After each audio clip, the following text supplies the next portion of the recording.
Por un lado, el tema de Fugata está hecho de unidades motívicas breves, que se invierten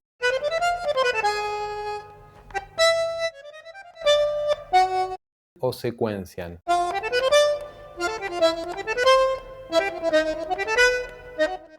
La construcción del tema a partir de la reutilización constante de unidades mínimas es definitivamente un punto de contacto con Bach. De esa manera se va desplegando la melodía explícita, el movimiento ondulante que comenté en el primer video. Pero además, como también vimos en el primer video, hay un movimiento de largo aliento.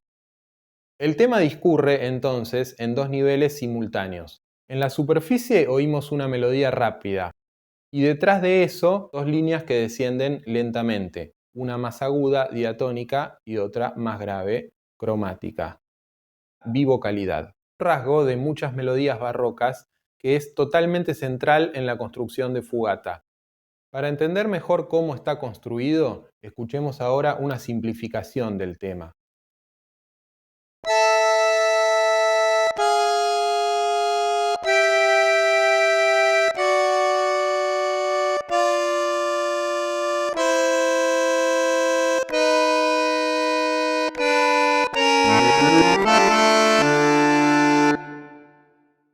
Escuchamos algo así como la esencia del tema. Lo que hice fue eliminar por completo el nivel superficial y dejar únicamente las dos líneas descendentes del fondo, pero simultáneamente en redondas. Esta síntesis me interesa mucho porque nos revela algo que de forma menos explícita ya escuchábamos en la versión original, una progresión armónica. Esas dos voces son suficientes para definir con total claridad una armonía muy elaborada. Acá aparece otra conexión importante con Bach. Una característica central del tema o sujeto de una fuga es que lleva implícita una armonía. Permite que escuchemos, entre comillas, una armonía incluso en esa primera aparición en la que no suena nada más que una melodía sola.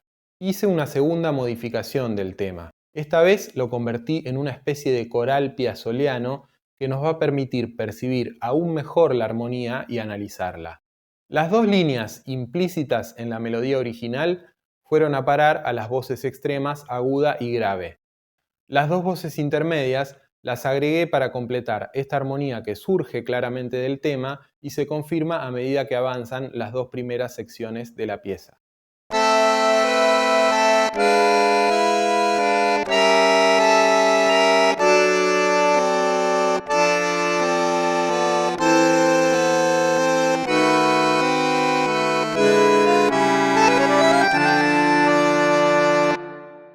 Si hay una característica principal que resume esta armonía es la cualidad progresiva, propia de toda armonía funcional.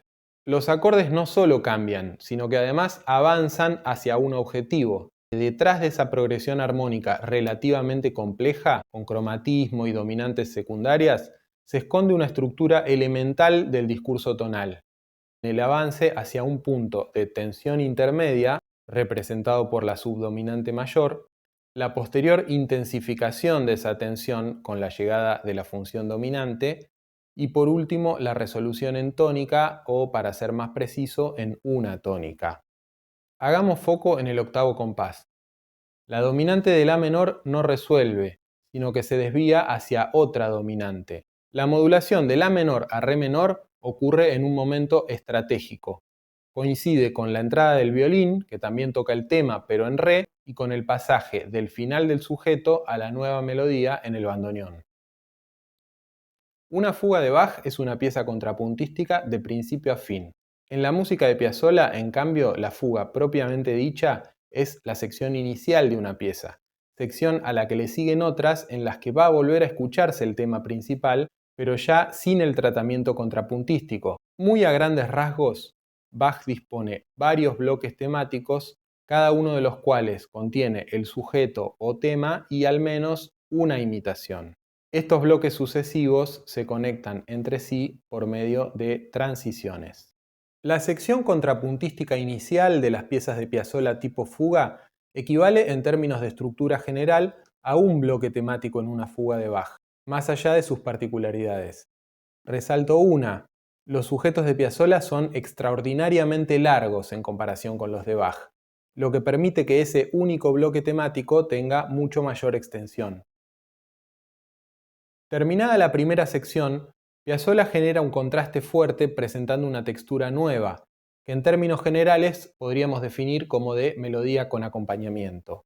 Esta finalización abrupta del contrapunto una vez alcanzada la máxima densidad de voces es una constante en Piazzolla. En Fugata el sujeto es presentado por el bandoneón e imitado 3 veces. Primero se incorpora el violín, después la guitarra eléctrica y por último el piano, doblado por el contrabajo. Que estos dos instrumentos toquen juntos es un recurso muy habitual en las instrumentaciones de Piazzolla. La unión del contrabajo y el piano permite que se escuche el timbre del contrabajo con arco sin que la melodía pierda claridad. Cada vez que el tema comienza nuevamente, la textura se hace más compleja, más densa. Esto es porque el instrumento que hizo sonar el tema antes continúa tocando una nueva melodía que pasa a engrosar la sonoridad general. Esa nueva melodía se llama contrasujeto. De los 5 contrasujetos distintos que aparecen, 4 son libres, es decir, que aparecen una sola vez en un solo instrumento. El primero, en cambio, lo tocan tanto el bandoneón en la segunda subsección como el violín en la tercera. Aparte de la creciente densificación de la textura, hay un factor que dinamiza esta sección, compensando el hecho de que estemos escuchando siempre la misma melodía: las modulaciones. En cada nueva entrada el tema está en una tonalidad diferente, y ese proceso está ordenado por una lógica particular. Vimos que en el compás 8 se produce la primera modulación. 8 compases después ocurre exactamente lo mismo. Se modula a la tonalidad a intervalo de quinta descendente o cuarta ascendente de la anterior. Y 8 compases más tarde, de acuerdo a la misma lógica, piano y contrabajo comienzan el tema en do menor. El encadenamiento de tonalidades por cuartas ascendentes es uno de los preferidos por Piazzolla para las secciones tipo fuga.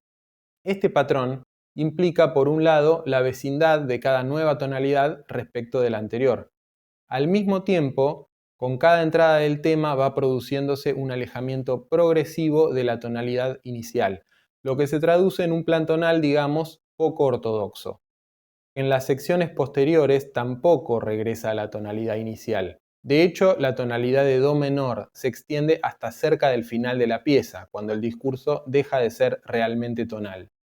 En este punto hay una diferencia importante entre la música contrapuntística de Piazzolla y las fugas de Bach. En Bach hay una tonalidad principal en la que la pieza comienza y termina, e incursiones intermedias por otras tonalidades, todas vecinas de la primera. Simplificando un poco, este esquema general es válido para toda la música tonal centroeuropea hasta entrado el siglo XIX.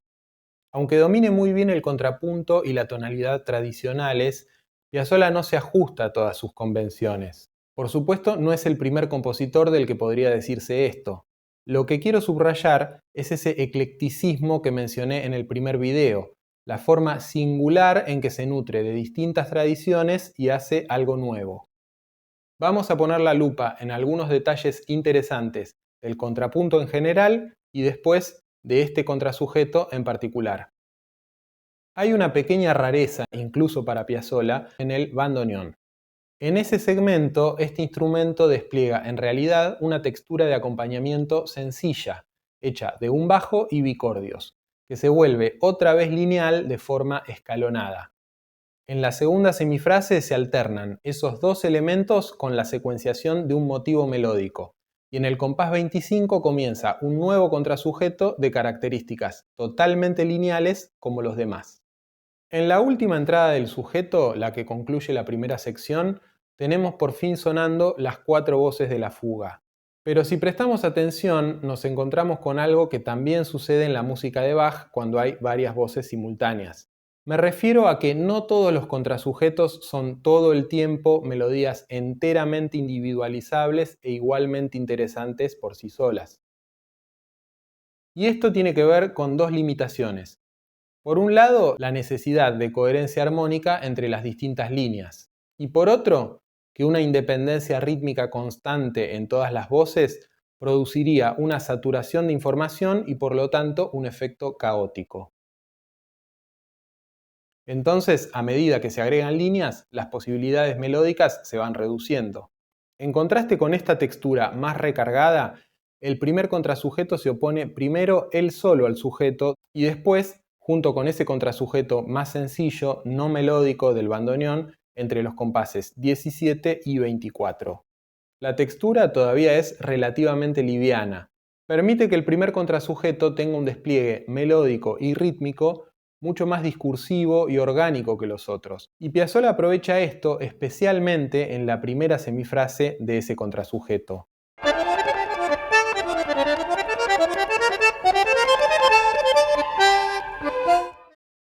De este segmento en particular, quiero destacar tres características. En primer lugar, que el contrasujeto está compuesto a base de los mismos motivos que se combinan en el sujeto, lo que genera mucha cohesión y además vuelve a remitirnos a Bach, cuyos contrasujetos muchas veces se derivan de materiales presentados en el sujeto. Después, otra relación más específica que se da entre ambas melodías. Los primeros dos compases del contrasujeto son prácticamente una inversión del fragmento que suena simultáneamente en el sujeto. Y la otra característica, la aparición esporádica en el primer contrasujeto del quinto grado rebajado, la quinta disminuida de la tónica, que no plantea un significado armónico funcional, sino apenas un color sonoro, color que curiosamente va a ser recuperado más adelante de diferentes formas. En el próximo video vamos a ver algunos recursos característicos con los que Piazzolla arma su sonoridad más porteña, la principal novedad que trae la segunda sección de Fugata. También puntualizo varios elementos que garantizan la coherencia e intento explicar la construcción del clímax y cómo funciona un detalle muy original, incluso un poco extraño, relacionado con la armonía. Gracias por acompañarme hasta acá, espero tu comentario y nos vemos en la tercera parte.